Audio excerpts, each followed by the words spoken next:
Muy buenas noches con todos. El día de hoy vamos a continuar con las ponencias del curso Cimientos de un Trabajo, específicamente con el tema bases de datos, para lo cual tengo el agrado de presentarles al doctor Vicente Alexandre Benítez Zapata, el cual es calificado como investigador en la CIT, diplomado en autoría médica basada en evidencia, maestro en ciencias en investigación epidemiológica egresado de la Universidad Cayetano Heredia, doctorado en nutrición y alimentos, investigador en el vicerrectorado de la Universidad San Ignacio de Loyola, y docente en la Universidad Peruana de Ciencias Aplicadas. Buenas tardes, doctor. Puede empezar. ¿Qué tal, chicos? ¿Cómo están? Mucho gusto. Soy el doctor Vicente Benítez, como me ha presentado acá su compañera. Voy a utilizar una clase de la Facultad de Ciencias de la Salud de la UPC. Soy profesor de pregrado ahí.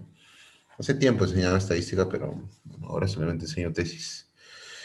Y de lo que me han pedido, pues voy a tratar de darles cosas que en realidad se puedan llevar en estos pocos minutos.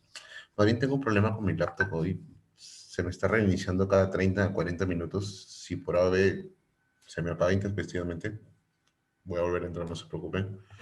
Pero igual quiero avisarles para que sepan, ya, por si acaso. Eh, Voy a también dejar de compartir un poco la cámara. Como que mi cara no es tan bella, así que creo que no perdemos nada acá. Sobre todo para que se escuche bien. Muy bien. Entonces, base de datos, ¿no? Para llegar acá, ¿qué ha tenido que pasar? Ha tenido que ya haber sucedido el trabajo de campo, ¿verdad? Entonces, la parte de base de datos en realidad corresponde al trabajo de campo, a la recolección de los datos en sí, ¿no? No es otra cosa que ya finalmente después de haber terminado toda la recolección, haber hecho, levantado la información, como se dice, la pasamos a un programa, que puede ser un Excel, ¿no? Clásicamente, ¿no? Pero también hay otras opciones, ¿no? Visual Basic, por ejemplo, ¿no? Si le gusta lo complicado. Bueno, un Excel, ¿no? Entonces, es el producto de haber llegado ya a ejecutar el trabajo de campo que habían planificado en su protocolo. Entonces, si ya llegaron a ejecutar hasta ahí, ¿qué quiere decir? Que antes de eso hubo un planeamiento, ¿verdad? Y es importante que lo tengan en cuenta, ¿no? Cuando uno hace la recolección o la recolección de datos, siempre tiene que considerar la etapa preparatoria, ¿no? En esa etapa preparatoria ustedes se encargan de, primero, calibrar los instrumentos, bueno, escogerlos, ¿no? Escoger los mejores instrumentos, calibrarlos, asegurarse que estén validados en su contexto. Se suele hacer también una estandarización de observadores, de encuestadores, ¿no? Si es que están haciendo un transversal, ¿no? Eh, y además, incluso se suele hacer una prueba piloto, ¿no? Todo esto tiene la finalidad de justamente probar la parte operativa y ver básicamente, primero, que no hayan dudas en los cuestionarios, segundo, el tiempo promedio en que más o menos se demora en responder un participante, ¿no? Lo cual habla de cuán largo o cuán breve puede ser las preguntas, ¿no? No hay problema con que sea breve, ¿no? El problema es cuando es largo, ¿no? Tienes un tiempo promedio por encima de 40 minutos y ahí tienes problemas, ¿no? Entonces, después de eso ya viene la ejecución de ese planeamiento, ¿no? Pero en ese planeamiento también está la famosa hojita de recolección, ¿no? Que ahora ya no lo hacemos así, ahora lo hacemos a través de una hoja electrónica. Utilizamos SurveyMonkey o Google Forms y hacemos nuestra hoja ahí donde van a llenar los participantes y automáticamente ahora nos pasa a un Excel, ¿no? Tenemos esa ventaja ahora, ¿sí? Antes, ¿qué hacíamos? Teníamos unas fichas en físico, ¿verdad? ¿Sí? Teníamos unas fichas en físico y esas fichas las íbamos llenando, pues, ¿no? O íbamos a la universidad, ¿no? A la cafetería, a la biblioteca, queríamos hacer nuestra investigación, nos parábamos ahí afuera y comenzábamos a repartir como apoyada nuestro cuestionario, ¿verdad? Y lo llenaban, ¿no? Entre risa y risa, y la gente, ¡ah! Qué chévere, ¿no? Esas épocas, ¿no? Qué bacán. Entonces, ¿qué hacíamos? Pues, ¿no? Lo pasábamos a una hoja estaba en una hoja física y luego nosotros pues teníamos nuestro paquetón de fichas, ¿no? Que alguna vez un taxista me lloró, doctor, se me quedaron las fichas en el taxi. Esos tiempos, ¿no? Claro que no le creí porque era bien vago, ¿no? Pero bueno, eso es, otra historia para otra clase. Bueno, la cosa es que antes, digamos, como que había esta costumbre de hacerlo en físico y luego, posterior a eso, había un control de calidad, ¿verdad? Pero bueno, eso dejémoslo para otro rato. Entonces, había una planificación, ¿no? Había una planificación, ¿verdad? Hay una planificación y se generaba un libro de códigos que más o menos me decía cómo iban a estar rotuladas ya estas fichas en físico y en mi Excel, ¿no? Porque de esta ficha física tenía que pasar al Excel. Y entonces tenía que, previendo esto, en la etapa de preparación, podría ser mi base de datos, mi hojita de Excel con mi libro de códigos, ¿no? Y bien bonito lo hacía, ¿no? Ponía mis variables, ¿no? Ya vamos a ir ahorita viendo que es un libro de códigos, ¿no? Y armaba mi libro de códigos. Pero ahora como que el Google Force, el SurveyMonkey le han quitado ese feeling, ¿no? Ahora es, hago las preguntas ahí, le doy las alternativas de mercado, puedo poner una codificación como número, también tengo que hacer libro de códigos, obviamente, pero directamente ya me puedo descargar el Excel, ¿no? Entonces son detalles que han ido mejorando estos temas de recolección, ¿no? Y que vamos a ver. Entonces vamos a ver un poco de, bueno, yo sigo educado y en general tenemos la escuela de Hopkins, ¿no? De Stata. Ahora veo mucho que los estudiantes aprenden R. Y está bien porque es gratis, ¿no? No todas las escuelas de medicina tienen los recursos. Bueno, felizmente la UPC tiene recursos y siempre estamos con Stata. Entonces, algunas de las cosas que voy a mencionar acá son basadas en Stata, pero entiendo que hay gente que usa SPSS o usa R y en realidad también vale, ¿no? Entonces, ¿cuál es la finalidad de todo esto, no? La idea es que se tiene que, como les decía, lo primero que hay que hacer es desarrollar un sistema de codificación. Tú tienes que tener ya obviamente armadas tus variables. Ya para esta altura del partido ya tienes también tu tablita, ¿ah? Tu tablita de personalización de variables, ¿ok? Ya sabes cuál es tu variable principal, tu variable independiente, tus confusoras. Ya tienes todo tu marco actual y ya sabes cómo lo vas a medir, con qué instrumento lo vas a recolectar y dónde lo vas a sacar. Entonces, lo que toca es organizar todas esas variables en una base de datos, ¿no? Entonces, eh, hay un dicho bien importante, ¿no? En inglés, ¿no? Garbage in, garbage out, ¿no? Basura entra, basura sale.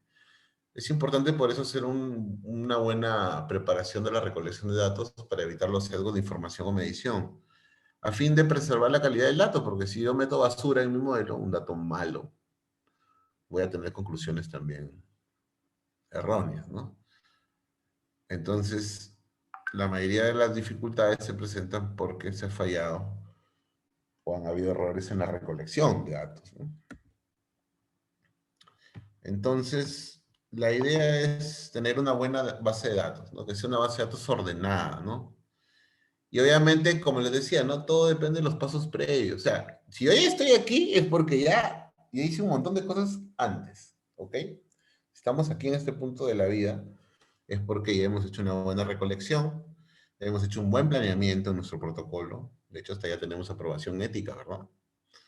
Y obviamente tenemos entrenamiento en el manejo de los datos, ¿no? Sabemos cómo vamos a manejar los datos. De hecho, también tenemos una propuesta de análisis, ¿no? O plan de análisis. Entonces, ay, esto me perturba. No me gusta el zoom. Ya, a ver. Entonces, como les decía, ¿no? Usualmente, previamente a toda esta locura del coronavirus, lo que hacíamos era teníamos fichas en físico, ¿sí? Y teníamos, ¿no? Me acuerdo cuando yo enseñaba metodología, pues el famoso trabajo de métodos, ¿no? Que esa era la puerta de entrada a la investigación en el UPC. Lamentablemente se ha destruido un poco el curso de métodos en el UPC, pero digamos que me acuerdo que era así, ¿no? Cuatro, cuatro personas por grupo y hacían su trabajito con encuestas, su primer estudio de investigación, ¿no? Un pregrado, transversal analítico. Entonces, andaban con su paquetón de fichas y lo que se hacía, pues, era, se procuraba evitar los errores, ¿no? Entonces, ¿qué hacían ellos, no? Trataban de minimizar los errores, porque la idea es que no hayan datos ilógicos, pues, ¿no? Poco plausibles o espurios, ¿no? Como se dice, ¿no? Aberrantes, le dicen otros, ¿no? Hay su clasificación, ¿ah? Entre dato aberrante, espurio, este, outlier en inglés, ¿no? El tema es que cuando era la recolección presencial, se les aconsejaba siempre que ellos revisaran los cuestionarios, ¿verdad? Tú revisas los cuestionarios, ¿no?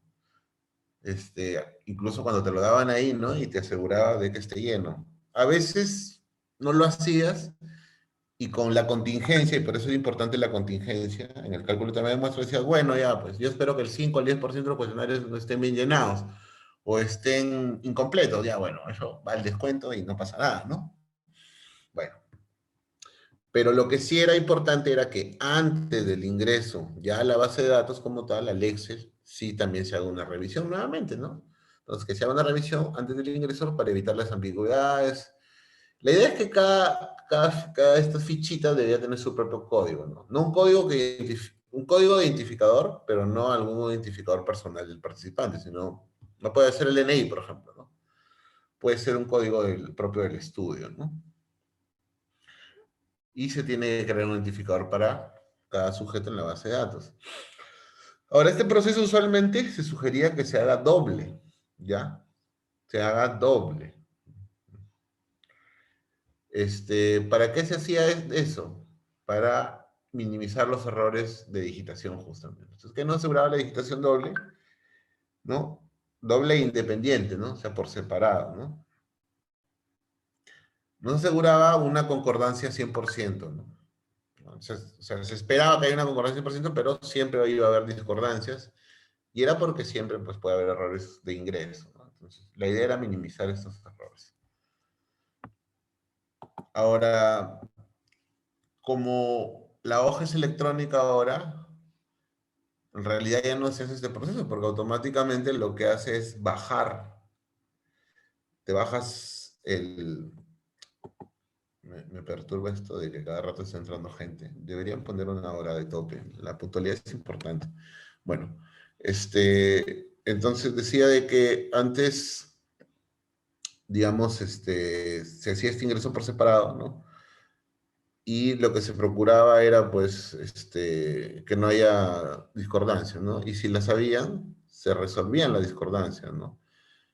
Y ahora, como no se puede hacer este proceso, porque simplemente lo que haces es exportar lo que la hoja electrónica de Google o SurveyMonkey te registra, lo que sí puedes, tienes que asegurarte, por ejemplo, que dos personas al menos se aseguren de que estén completas todos los registros. Y la otra es, de todas maneras, a pesar de que no están ustedes ingresando, igual que verifiquen todos los datos, buscando datos atípicos, ¿no? Fuera de rango, poco plausibles, ¿no? De todas maneras, ¿no?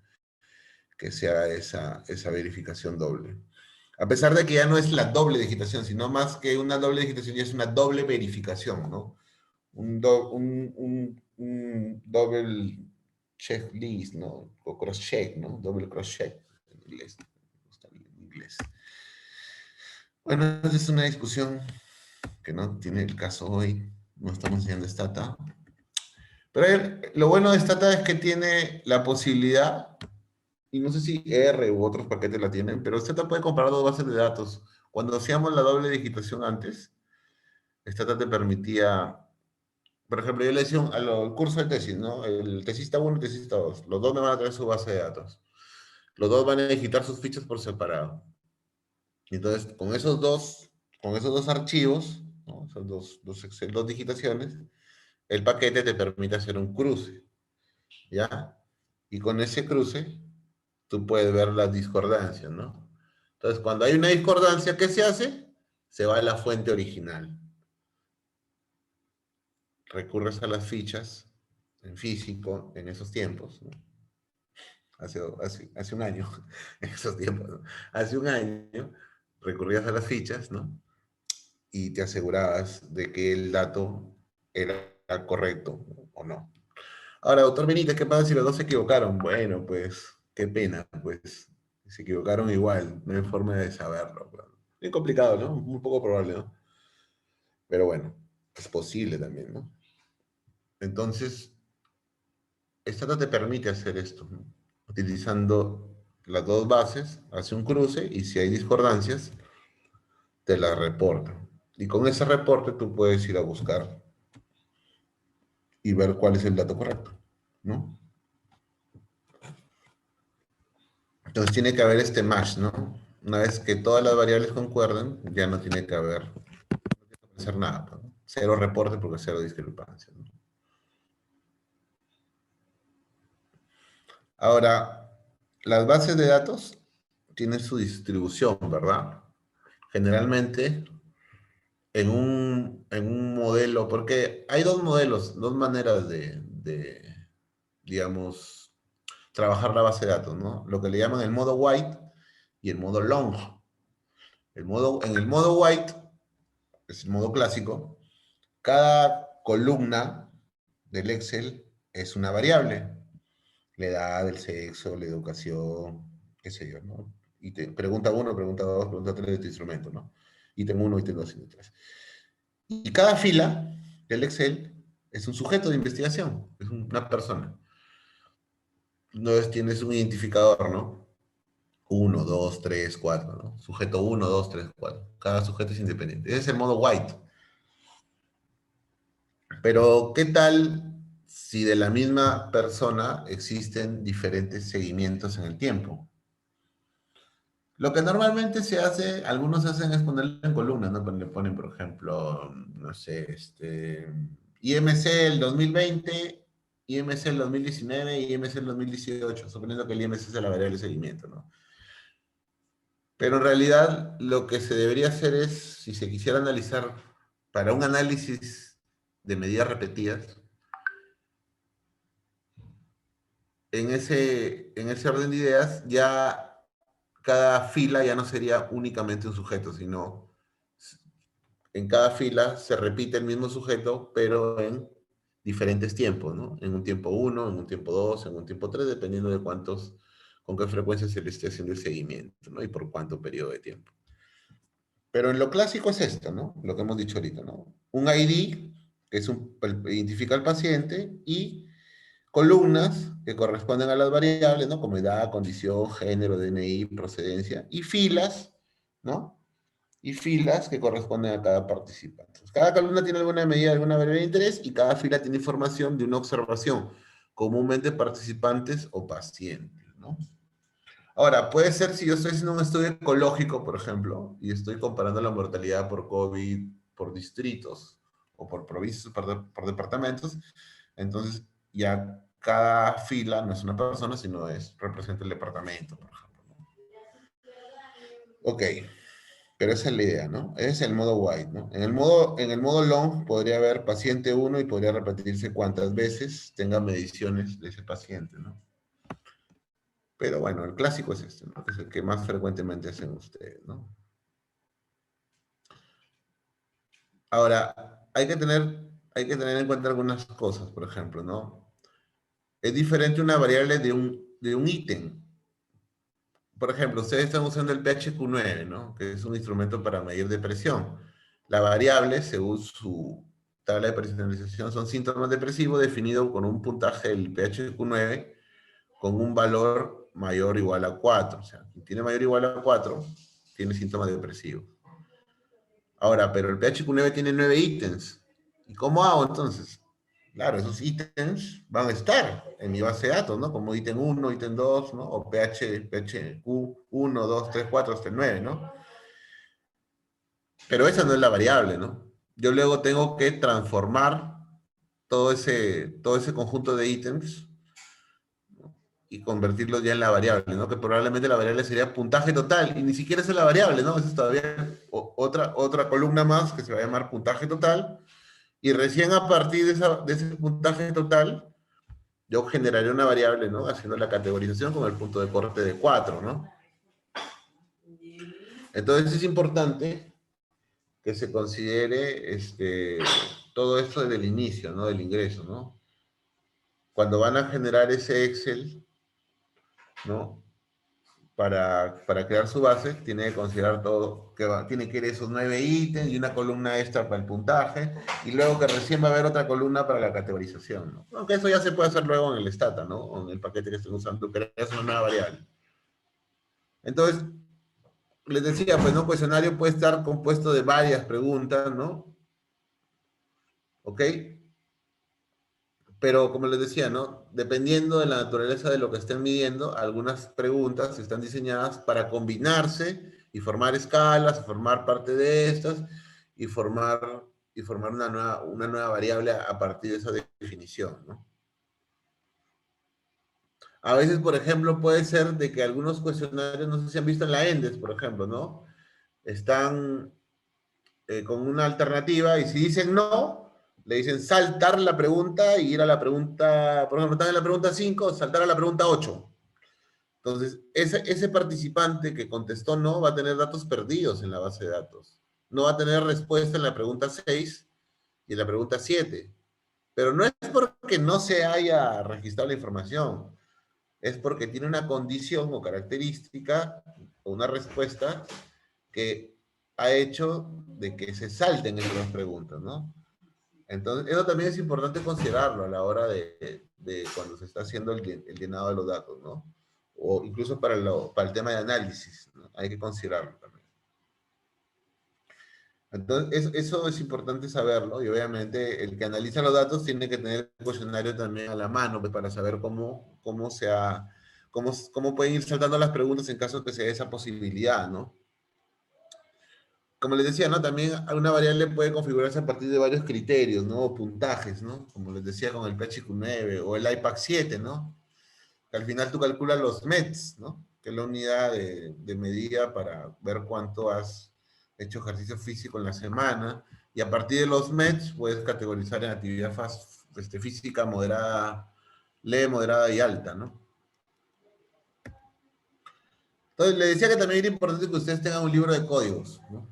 ¿Por qué? Porque el vicio más grande o el error más frecuente es que ustedes ingresen, suponiendo que ya, bueno, no lo van a hacer con Google Forms, sino que van a hacer su estudio en el hospital, van a ir a recolectar sus fichas y no están en salud que tiene historia clínica electrónica, piñas, Minsa Corazón.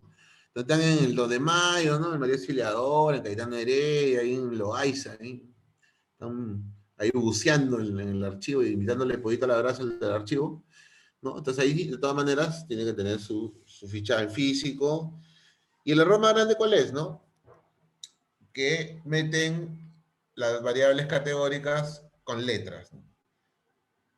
Para tema de análisis, los paquetes estadísticos no le van a entender las letras. Necesitan que las variables categóricas, que los estratos de cada variable categórica tengan una codificación. Por decir, la educación, ¿no? O como está acá, ¿no? Tengo la variable género, ¿no? Tienes tres opciones, ¿no? Uno es masculino, dos es femenino y -9 es no respuesta.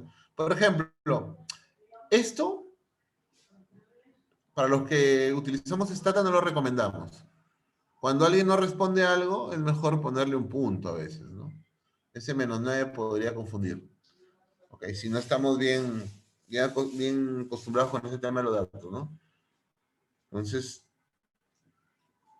podrías ponerle un 3 mejor, ¿no? Más que un -9. Pero bueno, es cuestión de gustos. Pero lo que voy es que se tiene que colocar a las variables categóricas, dependiendo de los estratos que tenga, números para cada uno de ellos. Por ejemplo, la educación, que a mí me gusta esta forma de categorizar la educación. Porque a veces, doctor, tiene primaria incompleta, y otro tiene primaria completa, y el otro tiene secundaria incompleta y el otro no la tiene. Mejor es contar los años de estudio. Ellos han contado los años de estudio y los han categorizado, ¿no? De 0 a 8, de 9, ¿no? De 9 a 20 y de 10 a y de 10 perdón, de 9 a 20 y sin respuesta. Igual, acá debe haber un error en realidad, deberían ser números igual, 1, 2 y puede ser este -9 que pone acá, ¿no? Pero es un error. Entonces tiene que haber códigos, ¿no?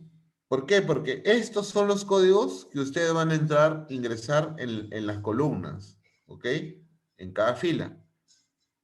No van a ingresar very poor, ¿no? O muy pobre, pobre, ¿no? Ok, good, ¿no? No. Tienen que ingresar los numeritos. ¿Por qué? Porque a la hora de analizar los datos, el paquete estadístico no va a entender estas letras. Lo que entiende el paquete son los números, ¿no? Igual, ¿no? Este, por ejemplo, ¿no? Tasa de severidad de las sentencias de prisión de los criminales. Este es paqueico. Ok, tienes todas estas categorías, ¿no? Entonces, cada una de estas categorías en tu libro de códigos tiene que tener asignado. Entonces, los que van a hacer la digitación, ¿no? Tienen que tener estos códigos, porque son los que van a meter en el Excel estos numeritos. Entonces, si se va a hacer digitación doble, ambos digitadores deben tener el libro de códigos ahí al costadito, ¿no? Entonces, los más grandes errores se dan cuando no se tiene el libro de código bien hecho y los que codifican no están seguros de lo que tienen que codificar, ¿no? Por eso es importante el cuadernillo de códigos. Y eso de todas maneras lo tienen que hacer en la fase de preparación. O sea, además de hacer el piloto, además de hacer la estandarización de los observadores, además de verificar los instrumentos, sería bueno, de todas maneras, que siempre tengan su libro de códigos armado, ¿no? Incluso el esqueleto, ¿no? La cabecera, como dice, de la base de datos. En el Excel se puede hacer la cabecera y está vacía y luego ustedes la van a llenar, ¿no? Y es bueno, o sea, yo les hago mis ejercicios hacer eso de todas maneras, ¿no?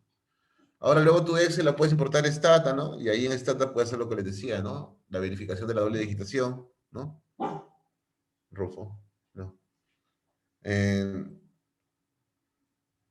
entonces, la idea es que si ustedes tienen bien ordenados las columnas y hay un buen libro de código, incluso eso les sirve al que analiza, ¿no? Les sirve mucho, ¿no? La idea es que siempre los nombres de las variables ustedes le pongan nombres cortos. Por ejemplo, la variable es índice de masa corporal, no le van a poner índice de masa corporal a la variable, pues, ¿no? IMC, ¿no? Igual, por ejemplo, grado de instrucción, así se llama la variable, pero no le van a poner así, le pueden poner educación nada más, o educa, ¿no? O sea, la idea es buscar nombres cortos para las columnas, ¿no? Para evitar, a la hora de analizar, tener que escribir mucho la sintaxis, que sean muy largas, ¿no? Acá hay algunas cosas que sí son para tema de etiquetado. Luego yo puedo etiquetar, es lo bueno. Si bien es cierto, les he dicho que tienen que pasarlo como números, yo leo en Stata y yo puedo etiquetar esas variables de manera de que siga apareciendo el número por detrás, pero aparece la etiqueta también. Entonces, ya sabe que esa etiqueta tiene asignado tal número. Y aparece la etiqueta y no hay problema, ¿no? Entonces ya me guío y se ve bonito, ¿no? Entonces, como les decía, lo importante cuando uno recién analiza una base de datos, antes de que ustedes analicen, lo primero que tienen que hacer un buen analista de datos, un consejo, es mirar los valores mínimos y máximos. Ustedes vean siempre el mínimo y el máximo de todas sus variables. Sobre todo si son variables numéricas, si es el peso en kilos, el IMC, si es la hemoglobina, si es la hormona tiroidea, si es la insulina, el LDL, el HDL. Miren el valor mínimo y el máximo. ¿Qué pasa si encuentran que hay un participante que tiene 5 de colesterol total? Imposible, ¿no? Ese 5 será un 50, será un error de tipeo. ¿Mm?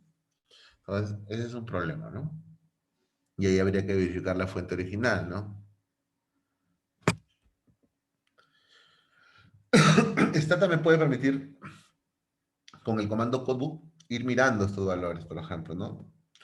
Yo le pongo codebook y me dice, ¿cuántas personas hay? Por ejemplo, hay 126.342. Missing, ¿qué quiere decir? Que hay alguna persona que no tenga un registro, ¿no? Que no tenga un dato ahí. Todas tienen datos completos.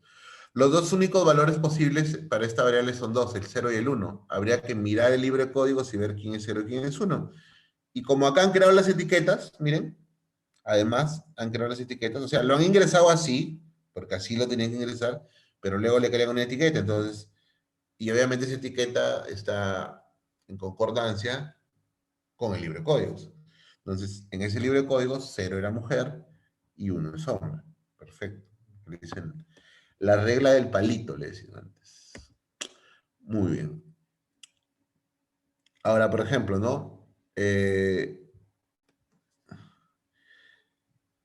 Acá tengo una variable que tiene, eh, digamos, más valores, ¿no? Es una variable de tipo numérica, dice, como está abajo, ¿no? Presión diastólica en milímetros de mercurio. Y tengo un rango, le decía, pues siempre mide el mínimo y el máximo. El rango es el valor mínimo y el máximo. Para esta variable, el valor mínimo es 67 y el valor máximo es 253. Me parece que ambos son valores plausibles. De repente alguien del 67 podría dudar, perdón, y de repente lo podría revisar, ¿no? Y otra cosa que vemos, por ejemplo, es que aquí sí hay datos perdidos, mira. Hay 266 sujetos del total que no registran en su casillero, en su cajón, el valor de la presión arterial sistólica, ¿no? ¿Qué tengo abajo? Abajo acá incluso me proporciona el promedio, ¿no? Promedio 119.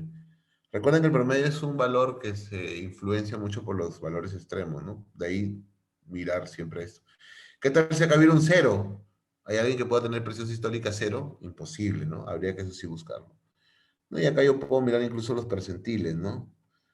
Mira, por ejemplo, el valor en el percentil 10, digamos, es 101, ¿no?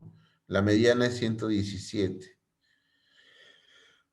Entonces, la idea es ir mirando que no hayan estos valores poco frecuentes o poco plausibles, ¿no?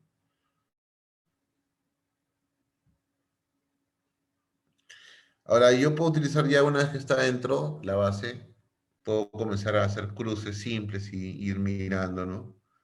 Por ejemplo, ¿no? Si estoy, si tengo estado civil, ¿no? Y género, puedo ir cruzando, para ir viendo si en estas combinaciones también hay valores posibles o poco plausibles. Es ya ir haciendo los cruces, ¿no? A ver qué más hay acá. Bueno, esto ya es más de comandos. A ver qué más. Ah, también es posible que dentro de la misma base un registro esté duplicado. Esto no debería pasar si en la digitación doble, ¿ok? Si en la digitación doble se hizo todo bien, se hizo el cruce, no debería haber pasado esto. Para que haya un duplicado, ¿qué quiere decir? Que esta es una base que te la han dado a ti y tú no has hecho la doble digitación. O sea, que tu pata, el doctor del hospital, ¿no? O tu pata, el residente, que está armando así bien empeñosamente, sin comité de ética, su base de datos en el hospital. Pero no lo hace de malo, ¿ah? Lo hace porque no sabe. Igual, sin comité de ética, ¿no? Plata, que llena ahí todos los días. Como sea, hasta que lo llena ahí. Se queda dormido y ahí se despierta y sigue llenando, ¿no? Entonces, ahí puede ser que exista, de repente se le pasó por sueño, ¿no? O la llenan o la clásica, el asistente le da, no voy a decir nombre. Yo tengo mis tigres, me dicen, no, mi residente van a hacer los datos. ¿Sí, le digo, seguro? Puta, voy a llorar, seguro después digo, con mi cabeza. No te preocupes, los tigres lo van a hacer. Ya, los tigres lo van a hacer. Entonces, lo van haciendo por pedazos, ¿no? Y luego lo juntan en Frankenstein y me lo pasan, ¿no? Entonces, ahí hay una opción bien, bien útil que te permite ver si hay un registro duplicado, ¿no? Se puede saber si una misma persona está ingresada 2 veces. Entonces, sirve de ayuda cuando no has podido hacer el control de calidad tú mismo, ¿no? Puede servir también a veces cuando te bajas una base de acceso libre, ¿no? Una base de acceso libre como la Endes, el Enajo, que podrían, por A o B tener de repente algún registro duplicado, ¿no? Ok, entonces, la idea es que tú al final, antes de analizar tus datos, hayas revisado bien a detalle toda tu información, todos tus datos, y que te quede la sensación de que ya no requieres más limpieza. O sea, que ya más limpio no puede estar, ¿ya? Ahora, pero ese es un proceso, no un estado, por lo que cada acción adicional en la base de datos tiene la posibilidad de introducir errores. Así que, si se van agregando cosas, se pueden agregar más errores. Entonces, pues, yo suelo cerrar base de datos y ya no entra nada más, y aquí analizamos y ya chao, ¿no? Y comienzo a limpiar, y después todo lo que me den ya no quiero, ¿no? Porque si no, por las puras estoy haciendo el trabajo. Eso es importante también. Ahora, es importante también que si se van a crear nuevas variables o se van a recodificar, no chancar, ¿no? O sea, no chancar encima de la misma variable, ¿no? Sino crear nuevas variables, digamos, dejando en la naturaleza que fueron recolectadas las variables. Por ejemplo, la edad la recolecto como número, pero luego por ahí se me ocurre agrupar en grupos etarios, ¿no? En adolescentes, adultos y ancianos. Entonces, no voy a matar mi variable que la tengo como numérica, no la voy a chancar, no la voy a grabar encima, eso es un error. Lo que tendría que hacer es crear una nueva variable que ya sea la edad, pero no le den años, sino le da categorizada, ¿no? Y bueno, lo bueno de Stata es que tiene un comando, una bitácora de comando, ¿no? Como un diario, ¿no? En donde yo puedo ir apuntando cada cosa que he hecho hasta llegar a mi base limpia, de tal modo que alguien tiene su supervisor de tesis intenso y cargoso como yo, lo va a poder mirar y te va a poder corregir si es que lo has hecho mal, ¿no? ¿Qué hacer con los valores perdidos? Bueno, pues hay varias cosas que se puede hacer. Lo principal es asegurarte que sean verdaderos valores perdidos, que no sean estos saltos de pregunta que se pueden dar en algunas encuestas. Si son saltos de pregunta, no pasa nada. Eh, pero si no lo son, hay que tratar de buscar la posibilidad de recuperar la información. Y si no, bueno, pues en Stata lo que se suele poner es un punto, ¿ya? Se le coloca un punto. Y eso quiere decir que ahí no hay dato. Ahora, ¿se puede hacer algo para remediar eso? Sí, existen técnicas estadísticas que te permiten, bajo ciertas condiciones de los datos perdidos, por ejemplo, que los datos sean datos perdidos al azar, ¿no? Y que no hay una sistemática en la pérdida de los mismos, ¿no? Por ejemplo, que no haya datos perdidos de los pacientes más leves, por ejemplo. Solo hay datos perdidos de los más leves, pero los graves no. Entonces ahí hay un sesgo ya, un sesgo de selección. O sea, no puede haber un sesgo de selección para el missing de los datos. Esa es la primera consideración. Y la segunda consideración es que los datos perdidos no deben exceder a más del 10%, dicen uno, los más conservadores, los más para la derecha. Los más para el centro dicen 20%, y los que están para la izquierda pues dicen 30%, ¿no? Más radicales. 30%. Hasta 30% de datos perdidos puede ser lo que se conoce como la técnica de imputación. O sea, como a Keiko, ¿no? Que le imputan lavado de activos, ¿no? Y falsa declaración en proceso administrativo. Ya me lo aprendía. Ya, le están imputando esos delitos a Keiko Fujimori igualito. Nosotros podemos imputar mediante un proceso aleatorio datos, ¿no? A esos datos perdidos y introducirlos en el análisis, ¿no? Se llama técnica de imputación estadística. ¿Qué es esto? No, estos ya son temas. Bueno, otra cosa que pueden hacer respecto a bases de datos es utilizar bases de datos libres. Yo les recomiendo que empiecen por ahí. ¿Quieren jugar con las bases de datos? Usen bases de datos que ya están recolectadas. Existen varias que les podrían servir, ¿no? Por ejemplo, está la más importante de todas, es la ENDES, ¿ok? Yo publico, bueno, yo no, en realidad. Mis amigos de Lucil, mis colegas de tesis, mis colegas profesores de tesis publican bastante con la ENDES. Sí, sinceramente, solo tengo 2 publicaciones con la ENDES. Más he usado otras encuestas, pero la ENDES sí es una de las más importantes. Es la encuesta demográfica de salud familiar, ¿no? Ahí está la población, ¿no? Mujeres de 12 a 49 años, pero también hay personas mayores de 15 años en el hogar, ¿no? Hay información de todo tipo y bueno, pues ustedes podrían ingresar a microdatos del INEI como está ahí y descargársela y comenzar a explorar los cuestionarios y todo eso. Luego está el ENAJO, ¿no? Que es la Encuesta Nacional de Hogares y Condiciones de Vida y Pobreza. Aquí sí he publicado más con esto, tema de acceso a servicios de salud. Y últimamente algunos temas como el tema de etnia, y maltrato, y también tema de uso de remedios caseros, que lo he publicado con esto. Ya está por salir. Además de eso, tienes para evaluar algunas cosas interesantes como empleabilidad, trabajo, gasto de bolsillo, en algunas cuestiones incluso de salud, y temas de educación, acceso, por ejemplo. Tema del COVID, lo pueden ver acá en Ajo, algunas preguntas interesantes también de acceso a medios electrónicos. De hecho, me han hecho por que tengo que hacer ese análisis. ¿No? Y bueno, pueden encontrar, como les digo, diferentes tópicos, sobre todo en acceso a servicios de salud, ¿no? Y todo lo que son empleo, ocupación, gasto de bolsillo. En POVE es otra encuesta interesante que no la están utilizando mucho. Por ahí he visto un par de publicaciones, no muchas, sobre población venezolana, ¿no?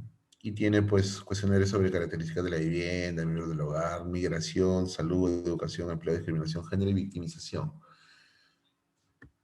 En su salud, que es algo que sí estoy utilizando bastante, sobre todo el cuestionario 4, el de boticas y farmacias. Justo me han mandado hace poco a publicar un tema interesante sobre las disparidades, ¿no? En el gasto de bolsillo de medicamentos, ¿no? De acuerdo a las minorías raciales, ¿no? Temas de uso de automedicación en adultos mayores y uso de medicamentos genéricos y de marca. Y entonces estamos viendo un tema de cambio de receta de prescripción médica por personal no médico también. Hay bastantes temas interesantes en su salud. Tienes 5 cuestionarios, pues. Después estoy viendo un tema de derechos en salud también interesante que hay ahí. Después está el tema de cuestionario uno, donde hay todo lo que son, toda la parte de consulta externa, satisfacción del usuario.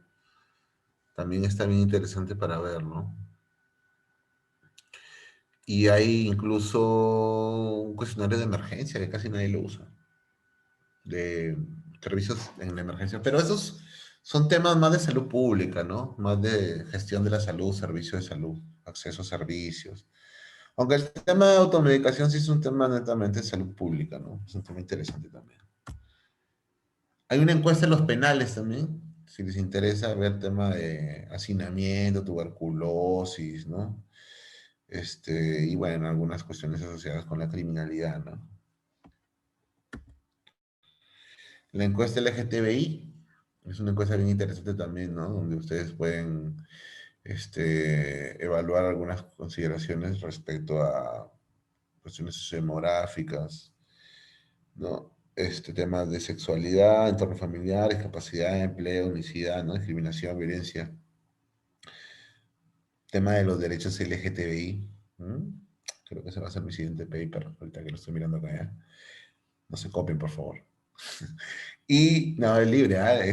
Por si acaso, en esto es libre. No vale molestarse. Esto es como una chica que está ahí, que le esperan sacar a bailar, ¿no? Que le invita y llega primero y le dice que sí, listo, con él baila. Igual es acá, ¿no? Eso es lo malo y lo bueno, ¿no? Lo bueno es que toda esta información ya está levantada y usted no tiene que hacer más que analizarla. Bueno, primero limpiarla, que es lo más trabajoso, y luego analizarla. Niños del Milenio, ¿no? También está libre de derechos. Llévensela, como dice por ahí un periodista. Está libre de derechos. La pueden bajar. Esto, lo bueno es que tiene un seguimiento longitudinal, ¿no? Tiene varias cortes.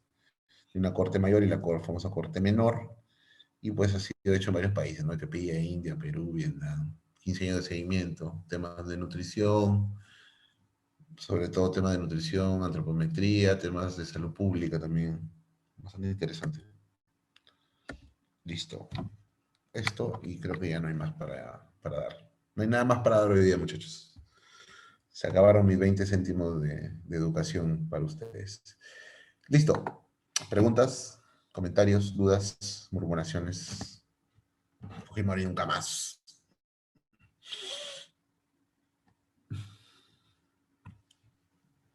Sí, muchas gracias, doctor. Podemos dar un tiempo de 2 minutos para que Sí, puedan perfecto. dejar sus preguntas que tuvieran. Les quedan 10 minutos de lo que había planificado para ustedes.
Tenemos una pregunta. Dice, muy buena exposición. ¿Qué opinión tiene de la base de datos del SINADEP?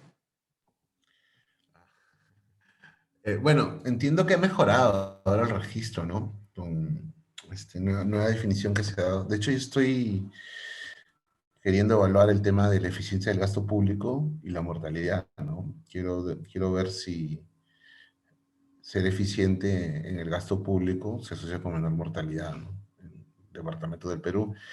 Y he tenido problemas porque tenía que considerar varios escenarios de mortalidad y la base del MINSA nos arrojó un primer resultado, pero luego, pues, considerando la base SINAEF, teníamos resultados similares, pero, digamos, eh, notamos que había una brecha bastante significativa en las definiciones, ¿no? Ahora que la definición está uniformizada, creo que la base ha mejorado bastante y debería ser el referente para los estudios de mortalidad en adelante, ¿no?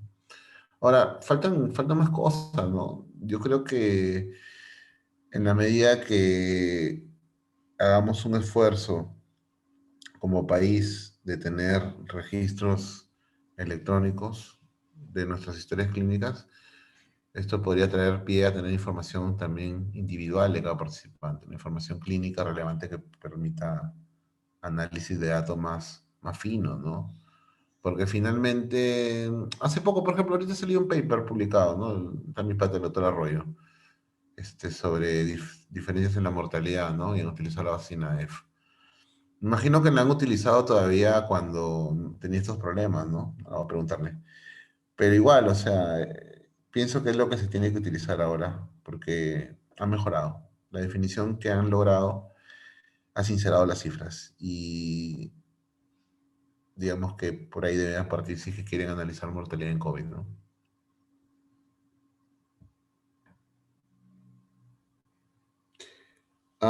Veo acá una pregunta en el chat.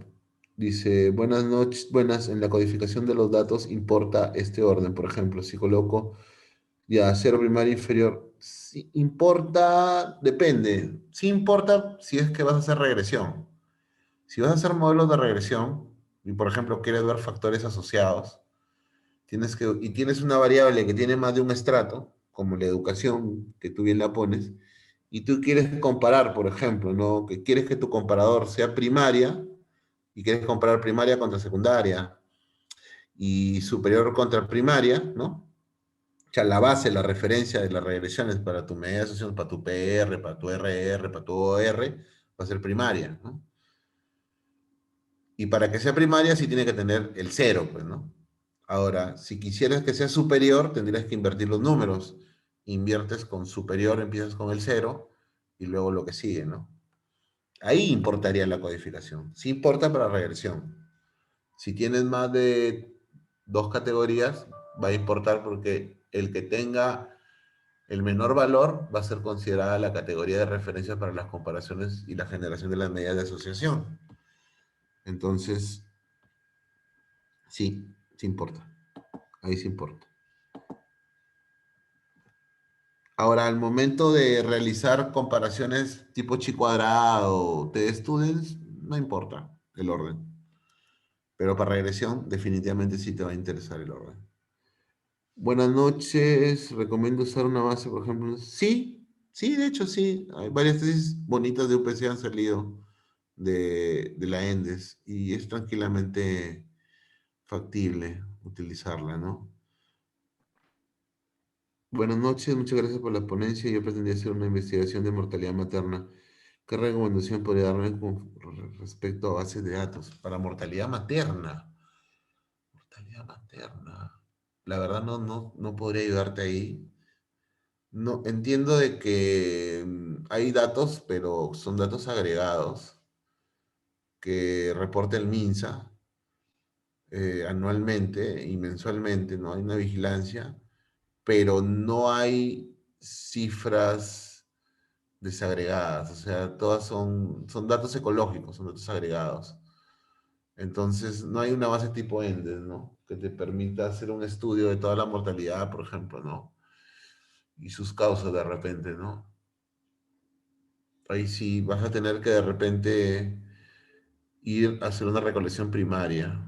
Probablemente la maternidad de Lima sea un buen sitio para hacer la investigación. Ok. Eh, Cuando se dice limpieza, ah, ya, claro, lo que se llama en inglés curation, ¿no? O curación. Acá nosotros le decimos limpieza, ¿no? No es otra cosa que el proceso en el cual dejas tu base de datos lista para el análisis, ¿ok? A eso se refiere. Es decir, por ejemplo, si tienes 800 registros, limpiar quiere decir que de esos 800, ¿cuántos te van a quedar para el análisis final? A eso se refiere con limpiar. Por decir, ¿no? Habían 30 que no tenían la edad, 50 que no tenían el género, 20 que les faltaba tal variable que era de interés. Entonces, eso, y gracias por la pregunta, porque eso es importante también. Cuando tú haces la limpieza, tú haces luego un flujograma. No sé si han visto los estudios, sobre todo cuando hacen reporte de la ENDES, por ejemplo, ¿no? Empiezan con un N de 10.000 y de ese N van bajando. ¿Por qué? Pues va saliendo gente, ¿no? Solo quiero mujeres de 18 a 30 años ya, pues. Excluyes a las que tienen menos de 18 y a las que tienen más de 30. Entonces vas colocando en tu flujograma todas esas exclusiones, ¿no? Ah, ya, eso se llama limpiar. Entonces al final, cuando ya está totalmente limpia, se la das al analista de datos para que la analice, ¿no? Como un chef, ¿no? Que tiene sus asistentes de cocina que le cortan, le pican las verduras, ¿no? Y él solamente mezcla y hace, ya, pues, así.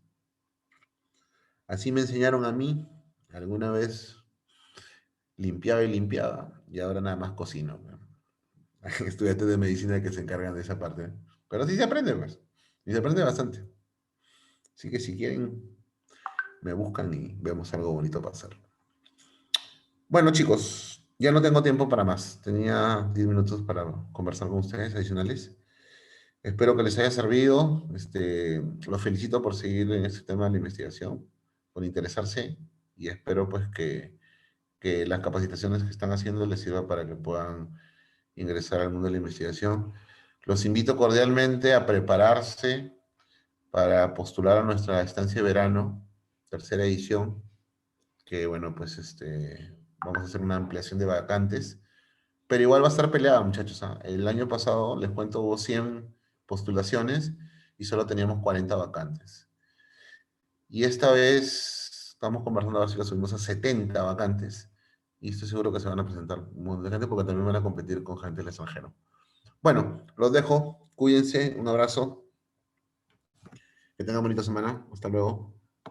Muchas gracias, doctor, por su tiempo y por los conocimientos que nos ha brindado. De igual forma, muchas gracias a todos los asistentes por estar aquí. Em, los esperamos en las siguientes ponencias y les recuerdo que por favor llenen el pase de lista que vamos a estar pasando por el chat. Listo. Hasta luego. Gracias con todos. Gracias.